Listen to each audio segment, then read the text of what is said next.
Hey again, everybody. This is Chris, MTGO's Rec Start. My ongoing video series did conclude last week, but I'm back this week with a little deck tech showing the changes that I made to my Fairies list from the last time I ran it in February to this past weekend, both times getting third place.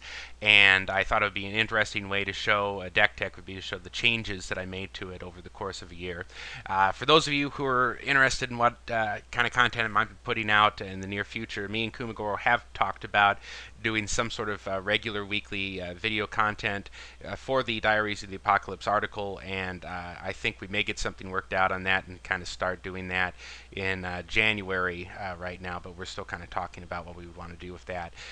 So stay tuned. But let's get to the deck tech, and this is Blue-Black Fairies, and some of you may remember this, and it may still haunt your nightmares from Standard, but I wasn't playing when that happened, so don't blame me. But I did just become completely enamored of Blue-Black Fairies the first time that I encountered it, and so I ran this list back in February, and I got a third place with it. Really enjoyed playing the deck. It's very fun playing all these guys at instant speed that disrupt the opponent, and I made it one of my goals for the year to try to optimize the list. So what I did is I went through some of my old boxes of Zendikar paper cards, and Zendikar M11. You'd be surprised what kind of uncommons and casual rares you might have floating around that can turn into a tidy profit on eBay.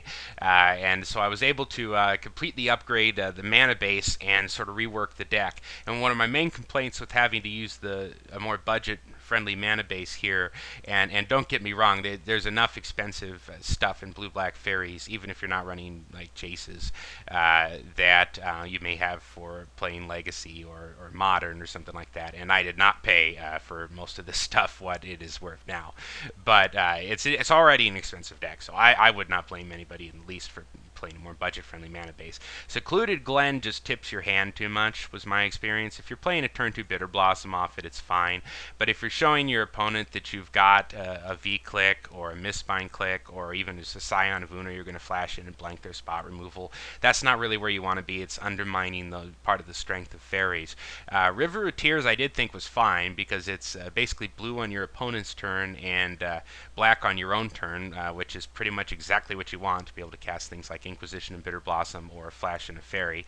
Ancestral Vision was partly a function of the mana base here, and we'll get to exactly why that is.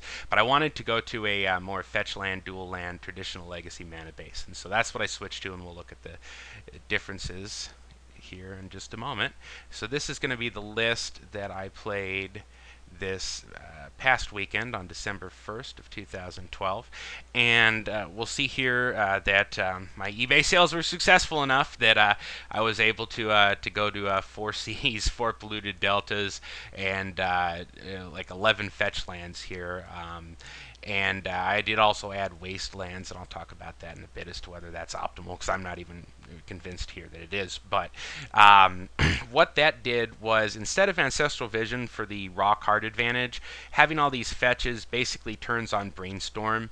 The reason people play it in Legacy so much is that, part of the reason is that you can essentially turn it into real Ancestral Recall by being able to shuffle away a couple things late in the game that are in your hand that you don't want, and with the fetch lands. If you're not playing a fetch land, dual land mana base, then Brainstorm is considerably weaker. So the Brainstorm decision was a no-brainer as soon as I went to the fetch dual mana base. I kept in the Inquisitions. I had in the original build been using Fairy Macabre as sort of a hedge against really popular graveyard-based combo decks at the time. What I really realized here was that I've got a lot of disruption and counter magic already in this deck that I can probably afford to give that up instead of playing a rather clunky, non-flash 3-mana 2/2 flyer just for that. I opted to replace it with Cloud of Fairies. Cloud of Fairies is fantastic. What this basically does, and if you didn't have Cloud of Fairies, you could play like a 1-drop like Zephyr Sprite or a Cloud Sprite or whatever it is in place of this, although that would get in the way of some of the things you may want to cast on turn 1.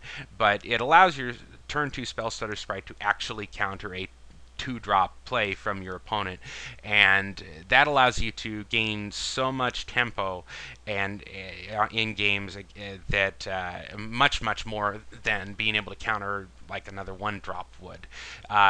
Being able to counter their turn 2 play with a spell stutter sprite and then develop your board further is just insane. And the Cloud of Fairies has the additional flexibility of if you draw it late game when it's less use to you, you can always just cycle it away, and we'll see that that situation does come up. Bitter Blossom, I'm not always happy when it's in my hand. Sometimes you kind of have to have a hand that's a Bitter Blossom hand, and you go, okay, well we're gonna win this by dropping the Bitter Blossom and maximizing the Bitter Blossom. And sometimes you'd just rather have a Spellstutter Strike and a Cloud of Fairies and a Mistbind Click and just go, I'm going to tempo the heck out of my opponent this game and he's got no chance. I feel more in control in those games than in the games where I'm dropping a Bitter Blossom and then just trying to maximize that and, say win with a giant army with Scion of Una or something like that. But again, it is extremely powerful, and I did keep it in the list here. You can always get rid of it if it's giving you trouble later by championing it with a Mistbind Click or bouncing it with a Cryptic Command or something like that. I decided that I needed, because I am an aggro control deck, I have trouble with linear aggro decks, things of Lords, that sort of business, and of course that's the deck that brought me down in this past Saturday's event. But I just wanted to add a couple of dismembers here. I really liked it. It was flexible removal. I can't play it totally for free like I could a Snuff Out, but it does hit more creatures in some people do play black, so I wouldn't necessarily want to rely on Snuff Out as my only spot removal. Dismember is very flexible removal, and although I can't play it totally for free, I can sort of mitigate the life loss if I want to pay some mana for it later in the game. So I found it was a very versatile removal spell. I should point out the Brainstorm had to be replaced with Ponder this past week because Brainstorm is one of the top 10 non-creature spells which were all banned for the special rules for this past Saturday's event. So this Brainstorm was a Ponder in the actual event, but it works pretty much the same with fetch lands and everything like that, other than just not being an instant speed. I kept the numbers of most of the rest of this stuff solid. I made room for these 2 spot removals by cutting a Cryptic, which, given the triple blue requirement, I was a little afraid of.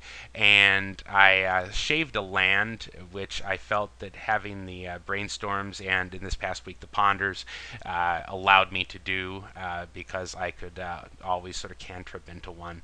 I could dig 3 deep if I needed to hit a land drop on my first turn. So I felt I could shave a land there, and that made room for a couple spot removal spells. Ideally, I would like to fit one more Dismember into this list. I'm just not quite sure what to cut yet and still be able to maintain my 20 creatures, and I don't feel like I can cut another land right now, not the way it's configured. If I did, it would have to be one of the colorless lands, I think. I decided to keep the Mistbind Clicks and Sower Temptations in the same ratio as originally, even though Sower Temptation is really powerful in a format where people are playing a lot of creatures, and you'd love it if they're playing Show and Tell Eldrazi, but it's susceptible to spot removal. You can get some crazy blowouts if somebody blows it up mid-combat and gets their guy back, and everyone else is playing so much more spot removal than I am that I didn't want to overly rely on this. I mean, it is a great spell, but it is not necessarily, it is a little more clunky because it doesn't have flash, whereas Mistbind Click, I just felt like, especially if I was able to spell stutter something earlier in the game, and then I'm getting to where I'm Mistbinding Click, that I'm just totally tempoing the opponent out. Cryptic Command, it wins a lot of games out of nowhere that you probably have no business winning. It certainly is very good at the most basic sense of winning a race, which makes it good even in the Bitter Blossom games where you're trying to win with Bitter Blossom. But the triple blue scared me off a little bit, so that's why I cut one of those instead of cutting a Jace. That could be wrong. In fact, it may be better to play a second Cryptic Command here, or even just 3 Cryptic Commands here and cut Jace entirely, although I was impressed with Jace's Brainstorm ability here, again working with the fetch lands, and the bounce ability situationally can be very good, getting a troublesome creature off the board. Sometimes it can gain you a lot of tempo if you were able to develop a board presence earlier, especially if you had one of those Cloud of Fairies spell stutter sprite hands. You're not going to ever really use that ultimate in this deck, though. There's not enough counter magic to just sit behind that +2 and try to ride it to victory. But it is an extremely powerful card, and so I can't imagine I'm totally off base for using it, but it's possible. Again, the Cryptic Command could be better there. The 6 colorless lands, it's questionable to me. I wanted Wasteland to be able to take care of troublesome non-basics like Cavern of Souls, or a Gaia's Cradle or something like that. But at the same time, it does occasionally give you some headaches, especially when you are trying to cast some things with double and triple blue in them, into your 2-color deck to begin with. It's certainly possible that you don't need the full complement of Wastelands here, or that you might want an extra Mutavault, but then again, I have never been all that impressed with Mutavault. In the first place, I'm a deck full of flyers, and the best thing Mutavault ever really seems to do to me, if you're playing against control, it's fine, it survives board sweepers, but the best thing Mutavault normally does for me if I'm not playing against control is tapping itself to add 1 to your mana pool, and then you activate the Mutavault so you up your fairy count to make Spell Stutter Sprite slightly better, which is, the little trick there, or I guess you could champion it to a Misspine Click or something like that. Apart from little tricks like that, I haven't been all that enamored with Mutavault, to be honest with you, so I don't even know if going forward I would necessarily keep them, but they are situationally good. Maybe if you can afford to keep a couple in there, maybe you should. So anyways, those are the changes that I made to the deck, and why, and I'm going to go ahead and show a few of the games that I played, and we'll see you in the second video.